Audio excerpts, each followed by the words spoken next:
Movie शुरू होते ही हम एक मेडिकल स्टूडेंट को देखते हैं जिसका नाम मैरी होता है। वो अपनी क्लास में बैठकर अपना लेक्चर अटेंड कर रही होती है कि तभी उसका फोन रिंग होता है, लेकिन उसके प्रोफेसर को ये बात पसंद नहीं आती और उसे डांटते हैं ये कहते हुए कि आइंदा के बाद मेरी क्लास में अपना मोबाइल फोन ऑन ना रखना। मैरी अपने प्रोफेसर को सॉरी कहती है, लेकिन उसकी बात पर ध्यान नहीं देते और वहाँ से चले जाते हैं। अब हमें पता चलता है कि मैरी फाइनेंशियली इतनी स्टेबल नहीं है, उसे पैसों की जरूरत होती है क्योंकि साथ में वो पढ़ाई भी तो कर रही थी, लेकिन उसे कोई जॉब नहीं मिल रही होती, तो वो जॉब्स ऑनलाइन ढूंढने लगती है और तभी उसे एक क्लब की जॉब नजर आती है जिसमें डांस करना होता है, तो उसके लिए फॉरेन से अप्लाई करती है। रात में वो उस क्लब जाती है ताकि अपना इंटरव्यू दे सके। क्लब के अंदर जाते ही देखती है कि वहाँ का ऑनर बैठा हुआ है जो कि उसे डिफरेंट क्वेश्चंस करने लगता है और उसे उसके पेपर्स देख के पता चलता है कि ये एक मेडिकल स्टूडेंट है, तो वो उससे और इन्फॉर्मेशन लेने लगता है। तभी अचानक से अपने बॉडीगार्ड के बुलाने पर वो उसके साथ चला जाता है। वो कुछ देर बाद वापस आके मैरी से पूछता है कि क्या कभी तुमने सर्जरी की है, चलो अगर नहीं भी की तो मुझे बताओ क्या तुम कर सकती हो। तो मैरी कहती है हाँ क्यों नहीं। तो ऑनर उसे अपने साथ कहीं पर ले जाता है। वो ऑनर मैरी को बताता है कि जो काम मैं तुमसे कहूंगा उसके बदले में मैं तुम्हें $5000 दूंगा, जिसे सुनकर मेरी बहुत खुश हो जाती है, लेकिन वो सोचती है कि ऐसा भी क्या काम है जिसके $5000 मिलेंगे। तो वो ऑनर से पूछती है, तो ऑनर कहता है बस चुपचाप मेरे साथ चलो और कोई सवाल मत करना, नहीं बस अपने काम से मतलब होना चाहिए। अब वो लोग एक जगह पर आ जाते हैं तो मेरी देखती है कि उसके सामने एक बहुत ही ज्यादा जख्मी हालत में आदमी पड़ा हुआ है। उसका इतना ज्यादा खून बह रहा था कि अगर जल्दी वहाँ पर कोई ना आता तो शायद वो मारा जाता। अब ऑनर मेरी से कहता है कि हाँ तुम मेडिकल स्टूडेंट हो ना, तो चलो इसका खून रोको, क्योंकि ये क्लब एक स्ट्रीट क्लब था और यहाँ पर ज्यादा सारी फाइटिंग्स भी हुआ करती थी, जिसकी वजह से यहाँ पर आए रोज काफी लोग जख्मी हो जाया करते थे। तो मेरी उसके जख्म को ठीक करती है, तो क्लब का ऑनर उसे $5000 दे देता है। मेरी तेजी से वहाँ से निकल जाती है और फिर रात को सोचती है कि अगर ये ऐसा क्या काम था कि इसके बदले में मुझे $5000 मिल गए। ऑफर ने किसी को बैंडेज करने के $5-6 मिला करते हैं, तो वो इसी सोच में पड़ी रहती है कि आखिर ये केस था क्या। मेरी इसी सोच में होती है कि तभी उसे एक ही अननोन नंबर से बार बार कॉल्स आई जाती हैं। पहले तो वो रिसीव नहीं करती, लेकिन कॉल्स बार बार आने की वजह से वो कॉल उठा ही लेती है। दूसरी तरफ कोई लेडी होती है जो कि उसे कहती है कि क्या आप डॉक्टर मैरी हैं, तो मैरी उसे कहती है नहीं रॉन्ग नंबर। लेकिन कुछ ही देर बाद उसके दरवाजे पर नॉक होती है। मैरी डरते डरते दरवाजे की तरफ बढ़ती है। उसके हाथ में बेसबॉल बैट होता है ताकि अगर दरवाजे पर कोई और हो तो वो उसे हिट कर सके, लेकिन जैसे ही वो दरवाजा खोलती है तो वो वही लेडी होती है जिसने उसे कॉल की थी। उसने रेड कलर का ड्रेस पहना होता है और उसका फेस काफी क्रीपी था, जैसे उसने बहुत बार प्लास्टिक सर्जरी करवाई हो। उसकी आईब्रोज बहुत थिन थी और वो कोई कार्टून कैरेक्टर लग रही थी। तो मैरी उससे पूछती है कि तुम कौन हो और मेरे घर तक कैसे आई। तो वो लेडी उसे बताती है घबराओ नहीं, जिस क्लब में तुम इंटरव्यू देने आई थी मैं भी वहाँ ही काम करती हूँ,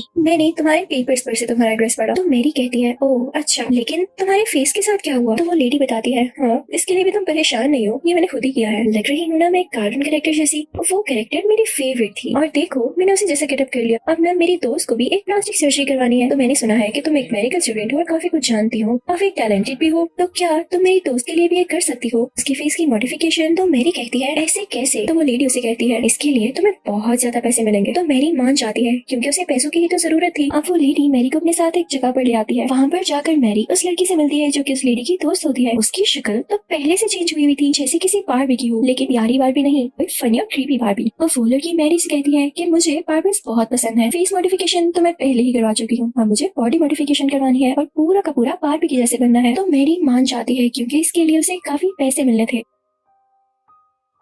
सारा प्रोसीजर स्टार्ट होता है और जैसे उस लड़की की मर्जी होती है मैरी उसी तरह से मॉडिफिकेशन करने लगती है। जब मैरी का काम हो जाता है तो अपने पैसे लेके वहाँ से निकल जाती है। अब अगले दिन हम देखते हैं कि मैरी अपने मेडिकल स्कूल होती है, तभी हॉस्पिटल में उसे एक सीनियर डॉक्टर मिलते हैं जो कि उसे कहते हैं कि मुझे तुम्हारा एक छोटा सा टेस्ट लेना है, यहाँ पर एक आदमी मर गया है और तुम्हें उसकी फैमिली को इन्फॉर्म करना है। मैरी बहुत कॉन्फिडेंस से जाती है और अच्छे तरीके से उसकी फैमिली को इन्फॉर्म कर देती है कि आपके हस्बैंड अब नहीं रहे। तो ये देख के डॉक्टर खुश होता है कि मैरी को बात करनी आती है और वो उसे कहता है कि तुम एक अच्छी सर्जन बनोगी। तभी मैरी को मेडिकल कॉलेज के बाहर वही लेडी मिलती है जो कि मैरी को अपनी दोस्त के पास लेके गई थी। वो उसे गिफ्ट देती है और कहती है तुमने जो मॉडिफिकेशन की वो मेरी दोस्त को बहुत पसंद आए, तो ये तोहफा उसकी तरफ से। लेकिन इन दोनों को एक और डॉक्टर देख लेता है तो मेरी फौरन से अंदर आ जाती है। तभी वहाँ पर उसे पता चलता है कि एक और डॉक्टर के घर रात को पार्टी है और वहाँ पर बहुत से लोग इन्वाइटेड हैं, जिनमें से एक मैरी भी है। तो रात को मेरी घर जाके उसी लड़की की पिक्चर्स देखने लगती है जिसकी उसने सर्जरी की थी, लेकिन वो उसे ज्यादा अच्छी नहीं लगती। कोई ऐसे भी पोस्ट करता है भला है, वो जो ड्रेस उसे गिफ्ट में रिसीव हुआ होता है वो वही पार्टी में पहन जाती है। लेकिन जिस डॉक्टर ने पार्टी रखी होती है वो वहाँ पर मैरी के साथ मिसबिहेव करता है। तो मैरी सोचती है कि वो इससे बदला लेगी और प्लान करती है कि वो इसकी भी मॉडिफिकेशन करेगी। सूनर वो इस चीज को अपना प्रोफेशन ही बना लेती है। जैसे एक लड़की उसके पास अपनी जुबान के 2 हिस्से करवाने आती है, बॉडी में कट्स लगाना और हर तरह की बॉडी मॉडिफिकेशन अब मैरी किया करती थी, जिसके उसे काफी पैसे मिलने लगे थे। एक दिन मैरी के पास एक डिटेक्टिव आता है, उससे कहता है कि एक डॉक्टर मिसिंग है। ये वही डॉक्टर होता है जिसकी पार्टी में मैरी गई थी। तो मैरी उससे पूछती है कि आप उस डॉक्टर के बारे में मुझसे क्यों पूछ रहे हैं। तो डिटेक्टिव कहता है क्योंकि आपके सीनियर डॉक्टर के मुताबिक आप उसके साथ हुआ करती थी और भी वो लोग जो उस डॉक्टर से कनेक्टेड थे, मैं सबके पास गया हूँ और उनको इन्वेस्टिगेशन में इन्वॉल्व करना मेरा काम है। तो मेरी कहती है नहीं, मुझे नहीं पता उसके बारे में। यहाँ से मेरी सीधा उसी क्लब के ओनर के पास जाती है और उसे बताती है कि आज मेरे पास एक डिटेक्टिव आया था और पता है उसे मेरा नाम किसने दिया, मेरे सीनियर डॉक्टर ने। तो क्लब का ओनर फौरन जिस डॉक्टर के पास जाता है और उसे पकड़कर बहुत मारता है, उसे टॉर्चर करने लगता है। उसे उसके पास से वो वीडियो भी मिल जाती है जो कि उसके साथ ही डॉक्टर ने मैरी के साथ मिसबिहेव करते हुए बनाई, जिसे देखकर वो बहुत शॉक्ड होता है। उसके बाद मैरी को वो लेडी दोबारा मिलती है जिसने अपनी दोस्त की मॉडिफिकेशन करवाई थी। इस बार वो मैरी को बताती है कि 2 ट्विंस हैं। वो चाहती है कि अपना एक एक आर्म एक दूसरे के साथ एक्सचेंज कर ले, तो इसके लिए उन्हें तुम्हारी जरूरत होगी। अब मैरी जाकर उन लड़कियों से मिलती है। वो कहती है कि आप सर्जरी के लिए विलिंग हैं। तो मैरी कहती है हाँ, मैं कर तो सकती हूँ, लेकिन मुझे इसके लिए किसी और की भी हेल्प चाहिए होगी। अब वो अपने साथ एक और डॉक्टर को लेकर सर्जरी स्टार्ट करती है। ये सर्जरी काफी अजीब थी, जिसमें खून बहने का खतरा भी हो सकता था और इवन डेथ भी, अगर अच्छे तरीके से ना की जाती है। ये लोग सक्सेसफुली उन दोनों के आर्म एक्सचेंज कर देते हैं। उसके बाद मैरी एक रूम में जाती है जहाँ पर उसने उसी डॉक्टर को कैद किया होता है जिसे उसने किडनैप किया था। उसने उसकी टांगे और इवन उसके हाथ तक काट दिए थे। वो उसका मुंह भी सी चुकी थी और उसकी बॉडी को हुक्स के साथ लटकाया गया था। टॉर्चर करने का ये तरीका बहुत ही ज्यादा अजीब था। फिर उसके बाद मैरी उस आदमी की यानी डॉक्टर की पिक्चर्स लेने लगती है। तभी वहाँ पर पुलिस आ जाती है। वो यहाँ पर इस डॉक्टर को छुड़ाने आया था, लेकिन मैरी उसे पीछे करते हुए उसे मार ही डालती है। लेकिन इस सब के बाद मैरी काफी डर रही होती है।